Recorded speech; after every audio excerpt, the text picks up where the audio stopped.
Sekali lagi shalom, Tuhan berkati. Bulan saya tidak di sini, saya melihat ada beberapa wajah baru. Apakah dia memang jalan-jalan di kembali? Ada yang baru ya. Jadi mungkin ada yang baru bagi saya. Nama saya Nyoman Paulus. Bagi yang tidak kenal, dia panggil ya. Gak usah komen. Bagi yang baru, shalom semuanya ya. Jadi minggu ini khususnya mulai 4 hari yang lalu itu di Kuta Selatan, mungkin ada yang di Kuta Selatan. Jadi seperti diinvasi oleh 30.000 Vespa. Ya. Ada yang tahu ya. Jadi rumah saya dekat pantai itu sampai 24 jam Vespa lewat, jadi tidak bisa tidur. Tapi puji Tuhan, akhirnya hari yang kedua saya terbiasa tidur dengannya, walaupun diinvasi oleh Vespa. Jadi bersyukur di rumah saya juga penuh dengan anak-anak Vespa. Jadi mereka minat. Saya di bengkel yang saya baru di belakangnya ada 3 kamar dan mereka mau sewa di sana ya pakai aja, bayar. Air ya bayar. Kalau bisnis ya lain bisnis ya, tapi kalau pelayanan ya lain pelayanan.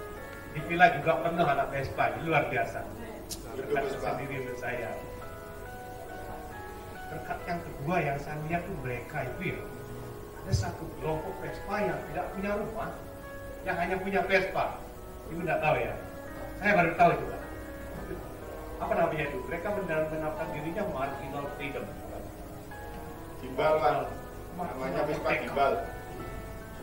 Jadi mereka tidak punya apa? Hanya Vespa. Jadi hidupnya di sana semua saya lihat itu. Dan mereka tidak stres.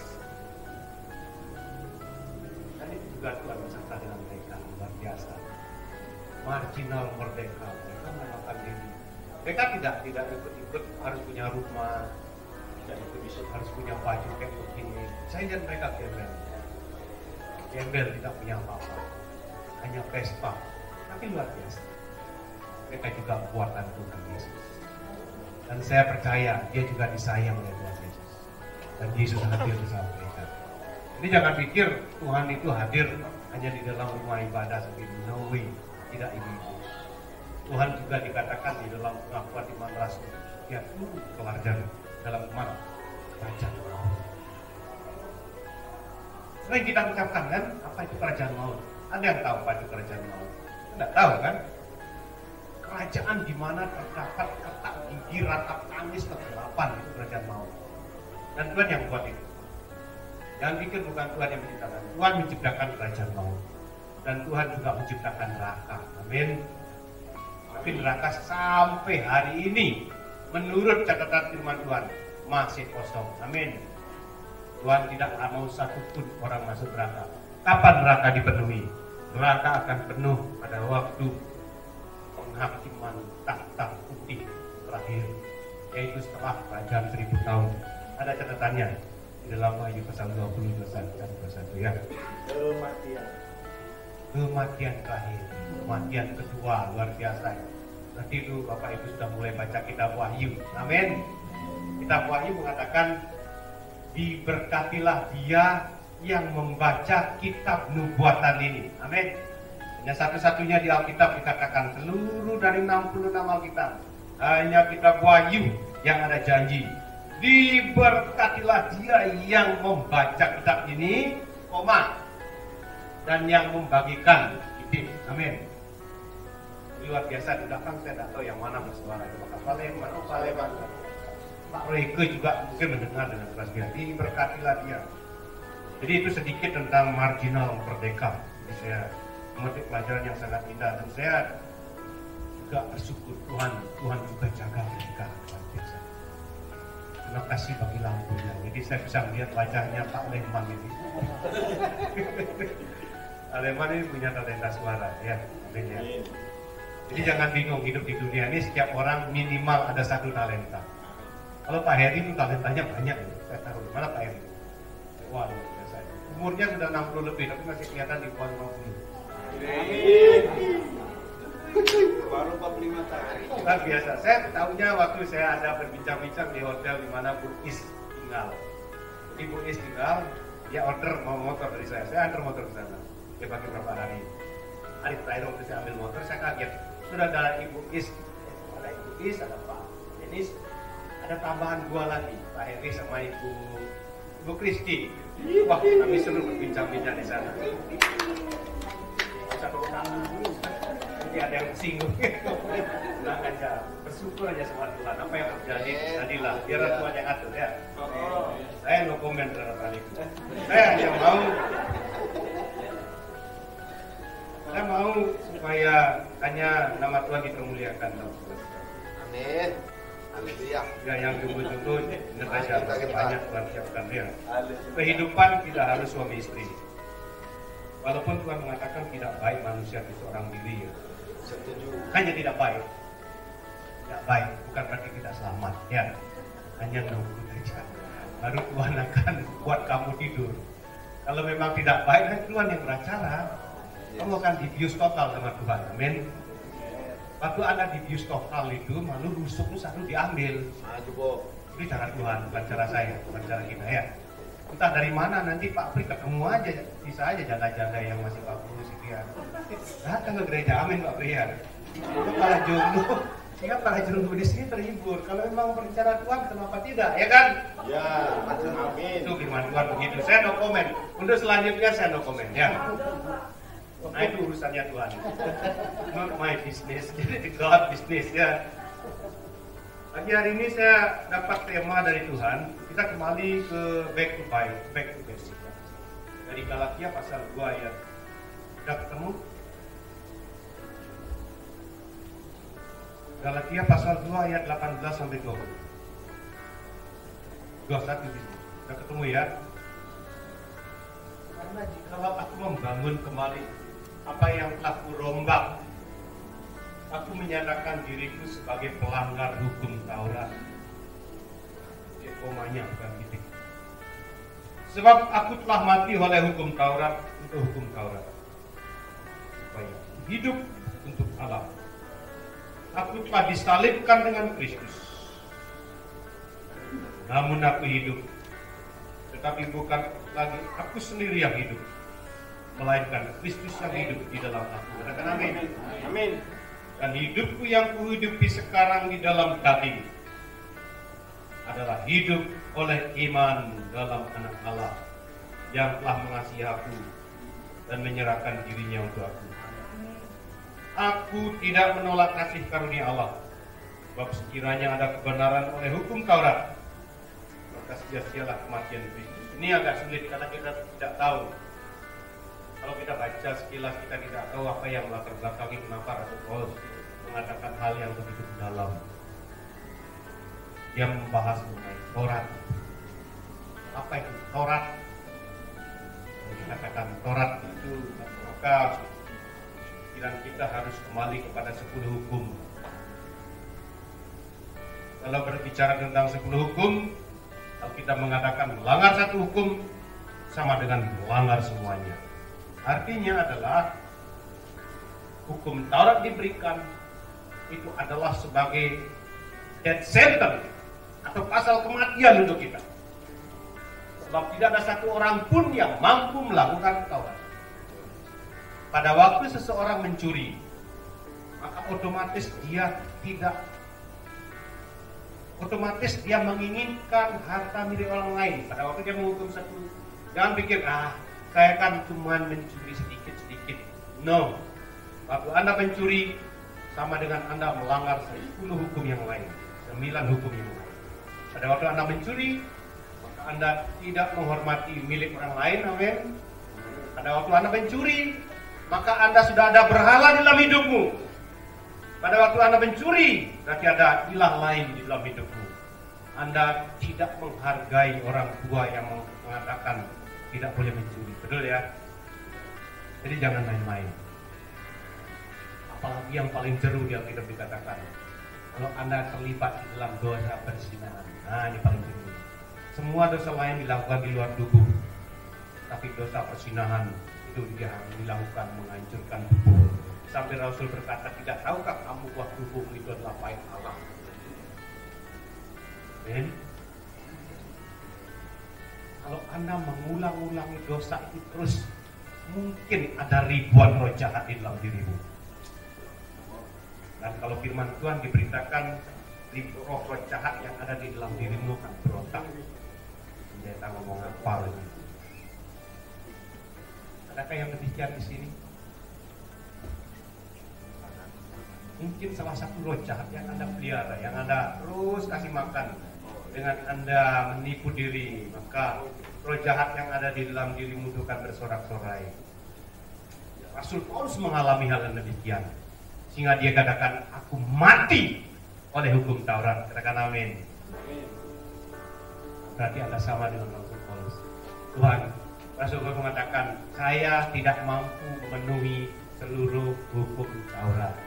Oleh sebab itulah hidup yang kuhidupi sekarang ini, yang di dalam daging ini, adalah hidup oleh iman. Katakan amin. Ayat 20 ya. Ini, namun aku hidup, tetapi bukan lagi aku sendiri yang hidup, melainkan Kristus yang hidup dalam aku. Ini penting sekali. Dan hidupku yang kuhidupi sekarang di dalam daging adalah hidup oleh iman. Katakan amin. Hidup oleh iman. Hidup oleh iman itu artinya hidup hanya karena anugerah di dalam Kristus.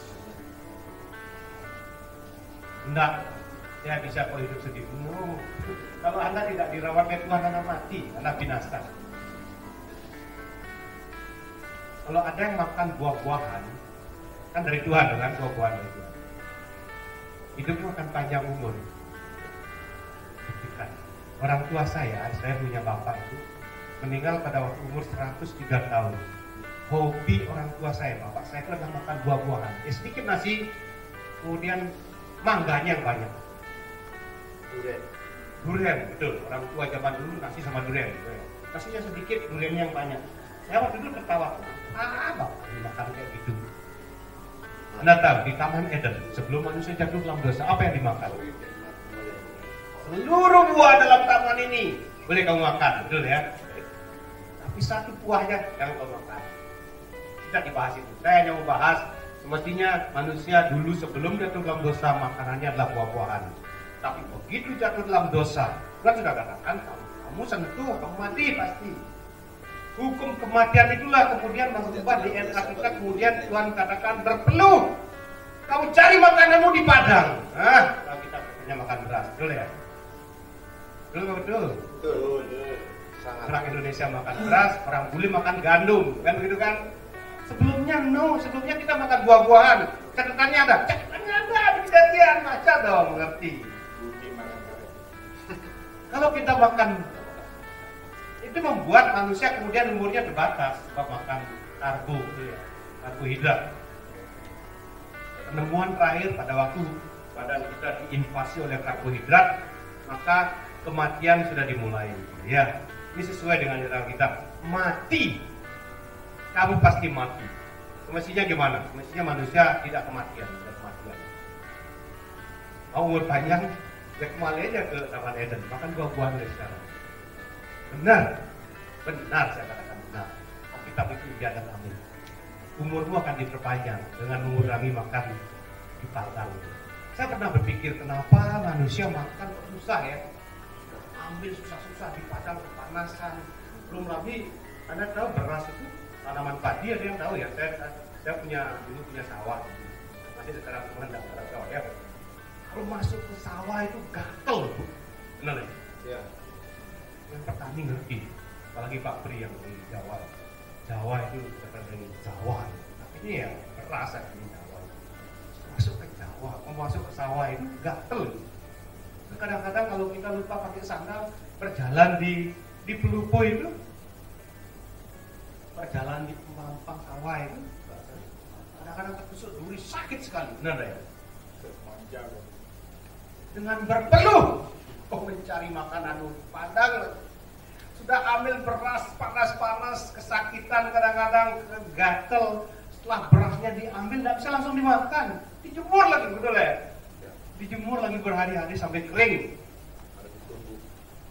Benar nggak Daniel ya? Daniel nggak mengalami, dia kerja di tambang. Dan dia tidak mengalami sawah. Saya mengalami sawah begitu. Setelah dijemur, kemudian digiling lagi, tidak bisa langsung dimakan. setelah digiling baru dimasak, baru dijadikan nasi. Itu pun langsung habis. Kalau selebihnya nanti membusuk. Besoknya sudah tidak kurang enaknya, ya, betul ya. Walaupun diangetin enaknya kurang. Kenapa sampai sebegitunya susahnya? Kan enak waktu sebelum berdosa Adam dan Hawa, enak sekali solusinya. Hari pertama ambil buah, makan, umur panjang. Kan amin. Makan banyak. Tapi Taurat justice, tidak akan dosa, binasa.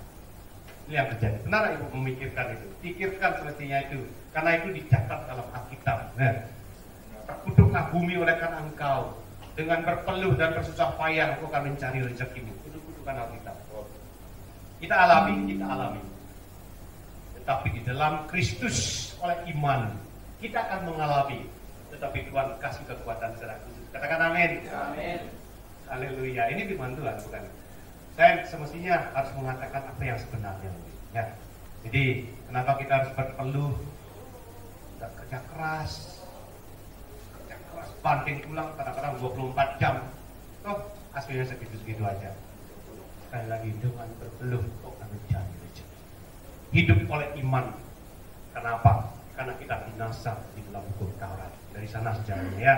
Kemudian yang kedua, bagaimana kita hidup oleh iman? Hidup oleh iman adalah hidup di dalam roh, bukan di dalam daging. Roma pasal 8 ayat 16 ya. Roma, tim IT bisa lihat. Maaf ya, sedikit ya, karena ini susah sekali ya. Memahami Taurat kena agak susah, karena dalam bahasanya pun bahasa Ibrani, bahasa Perjanjian Lama.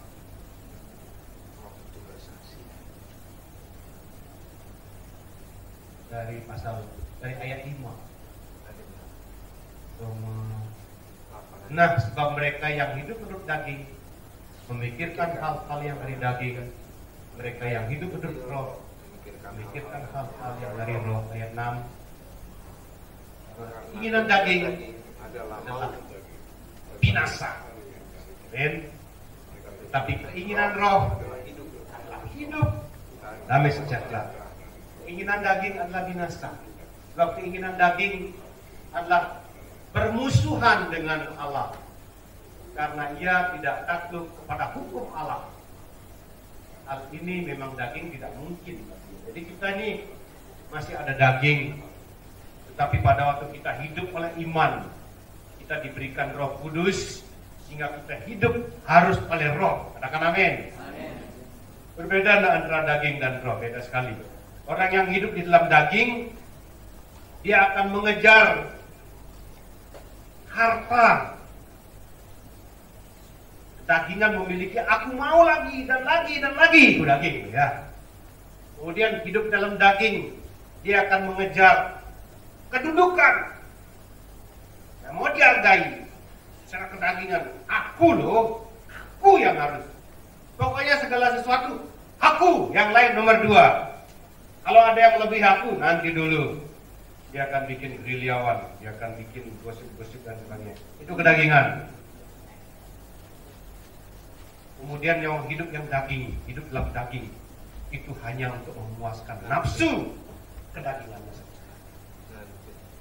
Orang yang hidup oleh iman tidak akan menghidupi dagingnya. Orang yang hidup di dalam iman oleh Yesus Kristus, kedagingannya akan dimatikan dari hari ke hari. Dan hidup oleh iman, maka Kristus akan semakin nyata di dalam kehidupannya. Katakan amin. Amin. Jadi jangan takut dengan kedagingan kita.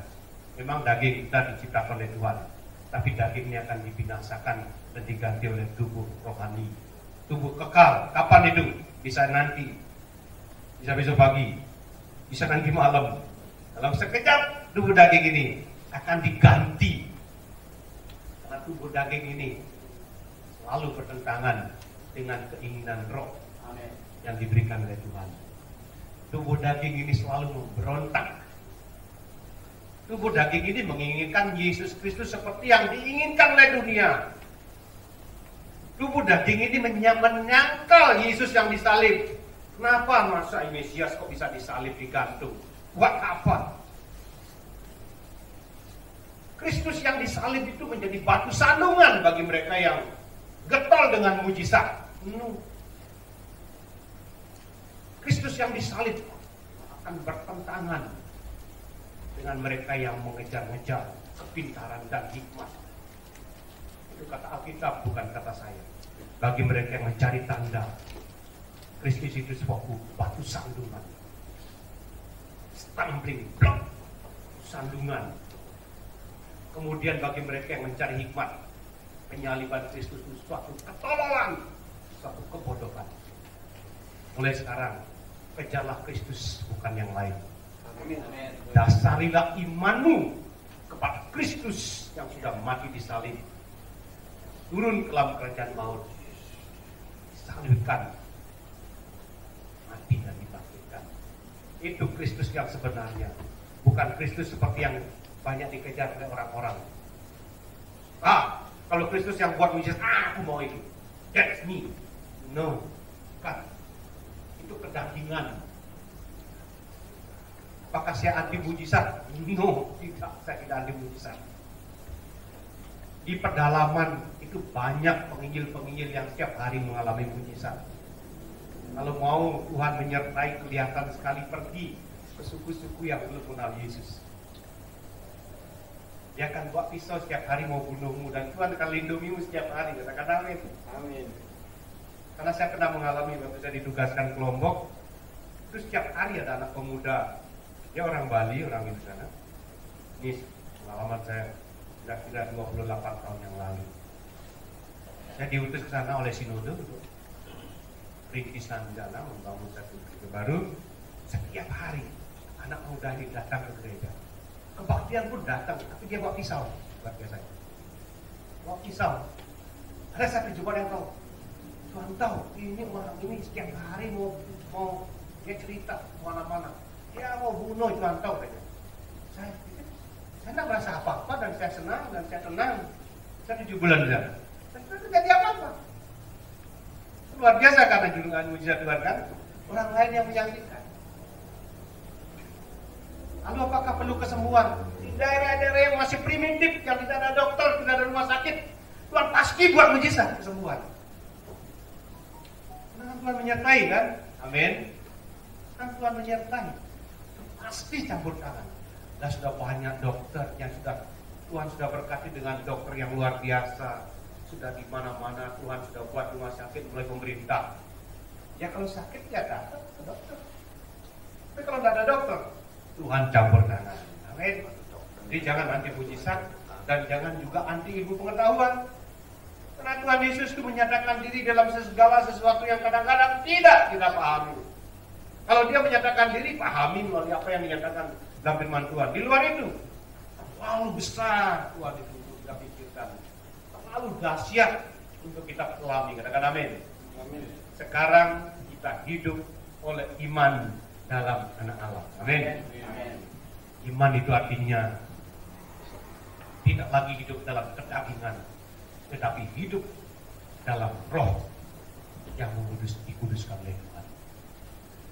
Sebab keinginan daging, jadi kalau kita masih hidup dalam daging, kita akan bermusuhan dengan Tuhan. Kalau kita hidup dengan keinginan-keinginan kita, maka kita akan bermusuhan dengan Tuhan. Dan bagaimana? Hiduplah dalam keinginan-keinginan Tuhan. Katakan amin. Apa keinginan Tuhan? Baca firman Tuhan, nanti akan dipenuhi dengan keinginan-keinginan Tuhan. Kasihilah sesamamu seperti dirimu sendiri. Itu keinginan Tuhan.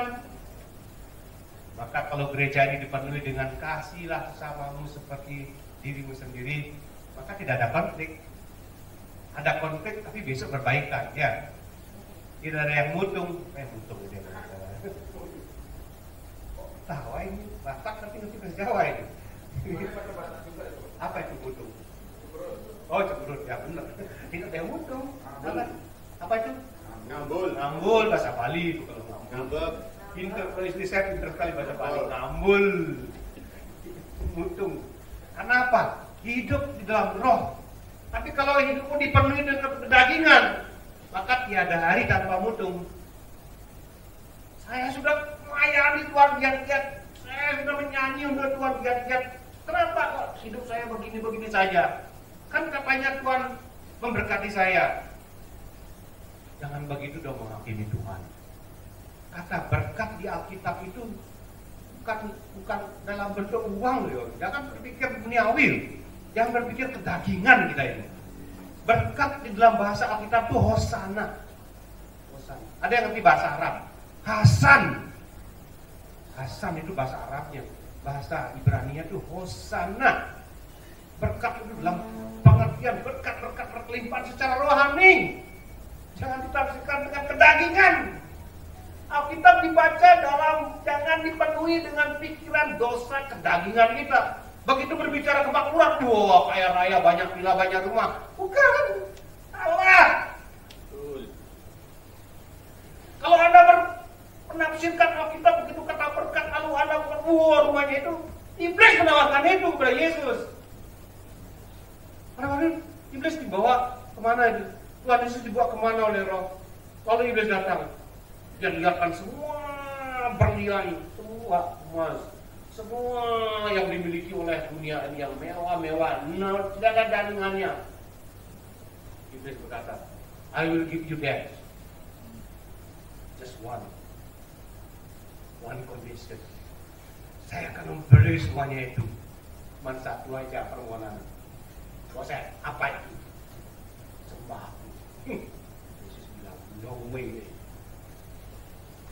Apakah itu akan menerima tawaran iblis atau menolak seperti Yesus tahu?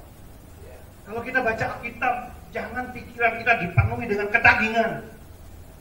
Penuhlah dengan roh yang takut kepada Tuhan. Mulai sekarang berubah. Ajaran Alkitab terapkan, berubah itu. Jangan ajaran duniawi dimasuk-masukkan. Beberapa saat yang lalu saya coba ikut di satu gereja. Itu mimbar itu tidak dipakai untuk memberitakan firman, tapi dipenuhi dengan seminar-seminar yang tidak jelas dari ilmu pengetahuan apa itu.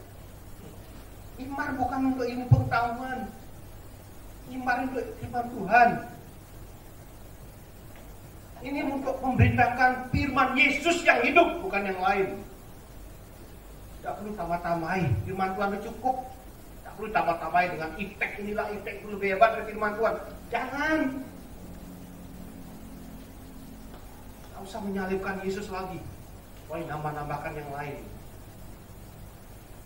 Apalagi undang pengkhotbah yang mimpinya hebat sekali. Jangan. Jangan ceritakan mimpinya hebat. Allah Alkitab itu dengan mimpinya. Dan Anda tertarik dengan yang begitu. Oh sayang sekali. Sekarang ini mau akhir zaman.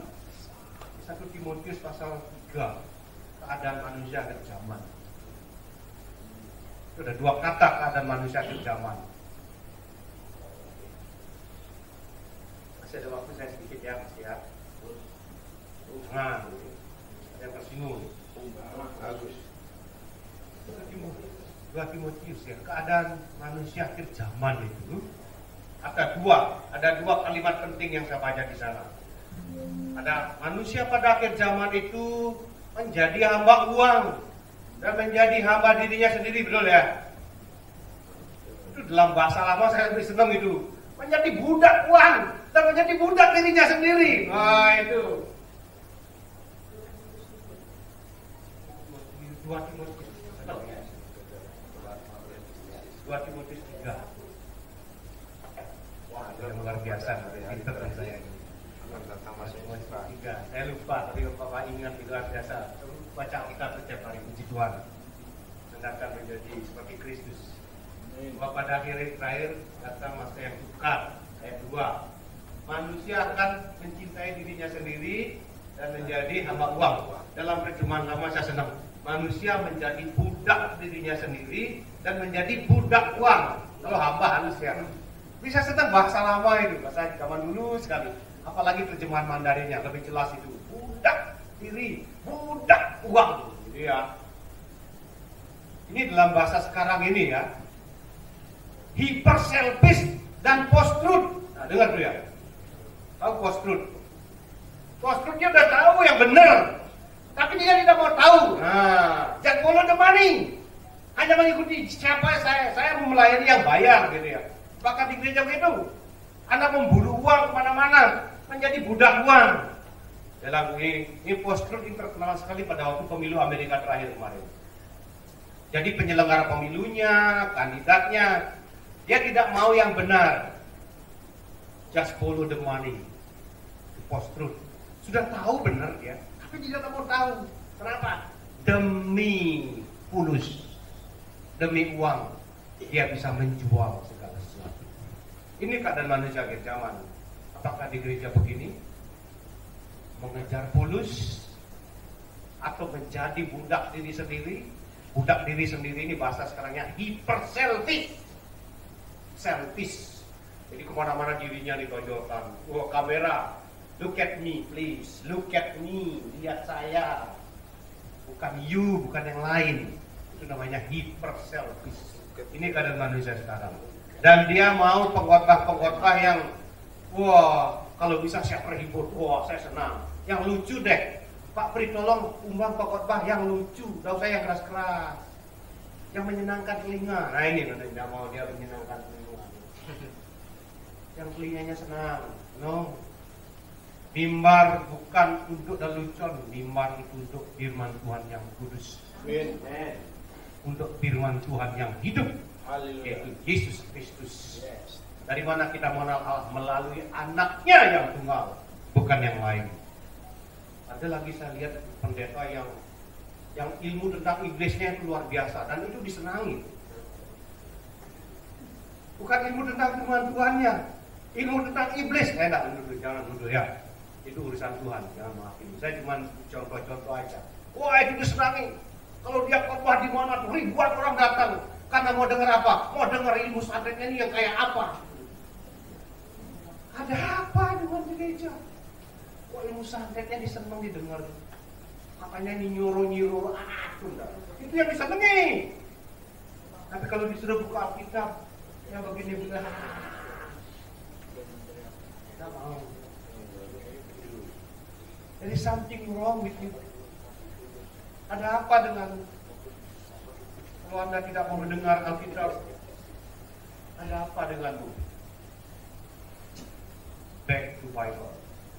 Aku hidup oleh iman dalam anak Allah. Amin. Sebab hidup yang kuhidupi sekarang adalah hidup oleh iman dalam anak Allah. Saya senang sekali waktu ada keluarga misionarisnya. Ini dari Amerika nih. Suami istri dan dua anaknya dia dikirim ke pedalaman ke satu suku yang sangat membenci kulit putih, tapi dia diutus dia kulit putih. Dan dia membuat lagu yang luar biasa. Saya ditampilkan lagunya. Jadi lagu ini lahir dari sana. I have decided to follow Jesus. Amen.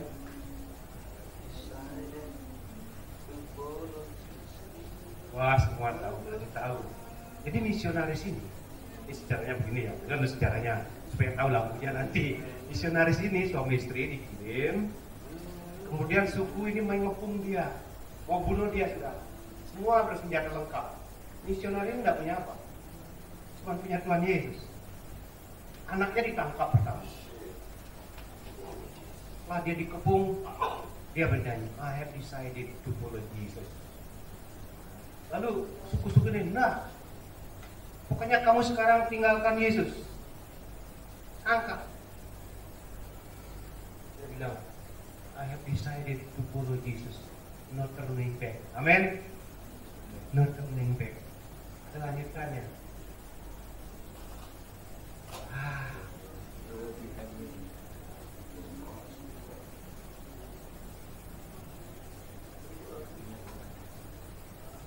Jadi waktu dia anaknya mulai disiksa, sudah dibunuh anaknya, dia tinggal dia sama istrinya. Dia bilang, saya sudah meninggalkan dunia. Ya, the word behind me. Dunia di belakang saya. Dan saya melihat Kristus di depan saya. Amin. Sekarang ada yang tahu lagu ini. I have decided to follow Jesus. Lihat apa dia? I have decided to follow Jesus. I have decided to Not turning back. Not turning back. Mestinya ada kata-kata itu. Nah, ini dia. Waktu anaknya sudah dibunuh, dia tinggal dia sama istrinya. Dia berkata, kendati pun tak seorang pun bersamaku. Amin. I will still follow. Not turning back. Apa? Masih ada kesempatan. Ayo sangkal. Masih ada kesempatan. Kamu akan selamat berdua. Anak-anakmu sudah saya bunuh. Masih ada kesempatan. Dia bilang, kendati pun tak seorang pun bersamaku. Amin. Don't go with me. Meskipun saya sendiri, I still will follow him. Dan iman. Amin. Iman itu no turning back. Bapak Ibu mungkin belum mengalami seperti yang Yesus alami di kayu salib. Karena sedikit yang Bapak Ibu alami belum apa-apa. Kok mau turning back? Jangan menyangkal Yesus. Tapi kalau Bapak Ibu mencari kekayaan, mencari kemakmuran, dan pada suatu saat Bapak Ibu tidak menemukan, mungkin bisa menyangkal Yesus. Maka Jakarta akan dipenuhi oleh para mualaf. Apa itu mualaf? Karena dia menemukan. Kalau mau naik pangkat, tinggalkan Yesus. Wah, ngapain Yesus? Ikut Yesus tidak bisa naik pangkat. Ngapain ikut Yesus? Bisnis ditolak, gitu ya.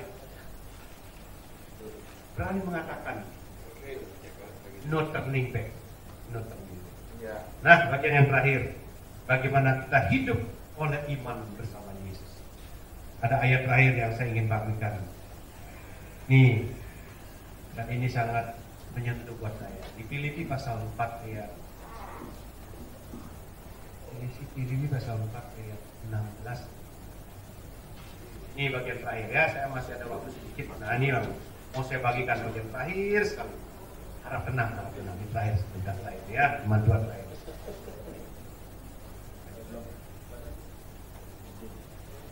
Filipi pasal 4. Teruskan 18. Ada ya?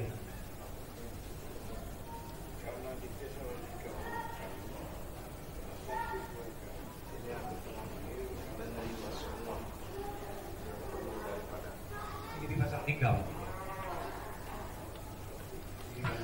Ya.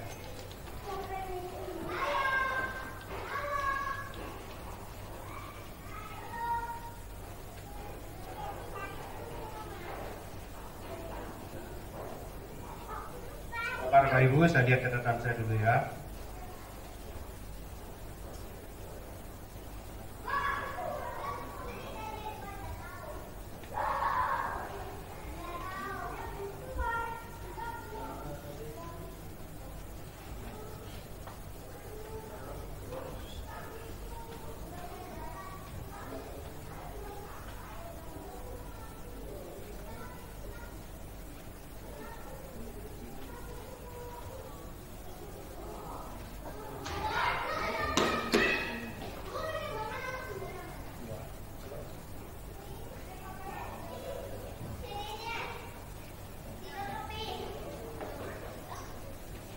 Ayat 19 pasal 4. Nah, di bagian terakhir nih, dari pasal 4 ayat 19. Hidup dalam iman pada Kristus adalah hidup yang bergantung 100% hanya pada pemeliharaan Tuhan. Amin. Kaki tangan Tuhan sudah berikan kepada kita. Kemudian akal budi sudah dipenuhi kita. Pintar bahasa-bahasa banyak lagi. Inggris, Jepang. Ada yang pintar bermain musik, ada yang suaranya bagus dipakai untuk menyanyi. Itu sudah Tuhan berikan semuanya. Hidup oleh iman, ini ayat ini. Ini doa saya. Amin. Hidup oleh iman adalah Allah akan memenuhi segala keperluanmu menurut kekayaan dan kemuliaannya dalam Kristus Yesus. Itu bukan menurut kita. Allah akan memenuhi segala keperluan yang kita perlu. Amin. Bukan kemauan. Nah, jangan diselip ya. Nanti iblis datang, Tuhan akan memenuhi segala kemauanmu. No, Tuhan akan memenuhi segala yang kita perlu. Katakan amin. Iman di dalam Kristus adalah iman yang berharap bahwa Allah akan memenuhi segala yang kita perlu. Dan doa Bapak kami berkata, berilah kami makanan kami hari ini yang secukupnya. Luar biasa sekali. Luar biasa sekali Pak Pri ini mengajarkan semuanya gitu Alkitab. Saya cuma sebulan sekali. Yang setiap minggu, setiap hari mengajarkan Alkitab. Ini ada Pak Abdul, Pak Pri, Musuh. Luar biasa sekali. Tepuk tangan untuk Tuhan Yesus yang ya. Jadi apalah yang ini? Allahku akan memenuhi segala keperluanmu. Menurut apa? Menurut kekayaan. Jadi bersyukur kalau kita kasih dengan apa yang ada pada kita. Bersyukur, setiap hari mengucap syukur dengan apa yang Tuhan berikan kepada kita. Jangan terus mutung, jangan terus bersungut-sungut, jangan terus hidup dalam kekhawatiran seperti yang dialami oleh gereja Filipi. Gereja Filipi hidup kekhawatiran terus. Nah, Rasul Paulus mengatakan, sukacita, kamu sekali lagi mengatakan bersukacita dalam segala apapun juga. Tuhan juga berkata kepada orang Filipi, aku dapat melakukan segala perkara di dalam Dia yang memberi kekuatan kepadaku. Ini dikatakan pada gereja Filipi. Saya percaya mungkin kita sama dengan orang Filipi ya, yang ketakutan setiap hari, mungkin. Yang selalu bersungut-sungut setiap hari, mungkin ya. Yang selalu bertengkar satu dengan yang lainnya, mungkin. Hidup oleh iman itu kan menerima satu dengan yang lainnya. Hai Sintike, hai Yudia, aku nasihati, jangan bertengkar terus setiap hari. Itu gereja Filipi. Mungkin di sini tidak ada yang bertengkar ya. Tidak ada yang percaya, tidak ada. Semuanya bersukacita. Sekali lagi aku katakan, bersukacitalah kamu. Filipi 4 ayat 4. Amin. Amin. Jadi setiap hari cari ayat-ayat perkataan Kristus supaya hidup di dalam kita. Jangan cari yang lain. Maka hidup kita bukan hidup karena usaha, hidup oleh iman di dalam anak Allah yang mengasihi aku. Katakan amin. Jadi mulai sekarang imani dan jangan ada duka cita, jangan lagi bersungut-sungut, senyum karena Kristus. Amin. Sekarang hidupmu berubah. Amin. Sudah berubah hidupmu belum? Belum. Cari lagi ayat Alkitab supaya dikuatkan. Amin. Cari lagi hadirat Tuhan supaya dapat penguatan. Amin. Hidup oleh iman bukan karena yang melihat. Hidup oleh iman bukan karena melihat. Mari kita berdoa. Masih terlalu banyak nanti ayat Alkitab boleh kita. Kita menundukkan kepala. Saya sudah selesai dengan bagian saya. Sekarang bagianmu bersama dengan Roh Kudus. Bagianmu bersama dengan jamaah Tuhan. Bagianmu sekarang. Buka hatimu. Buka hatimu. Biarkan Tuhan yang beracara. Biarkan Tuhan yang bekerja.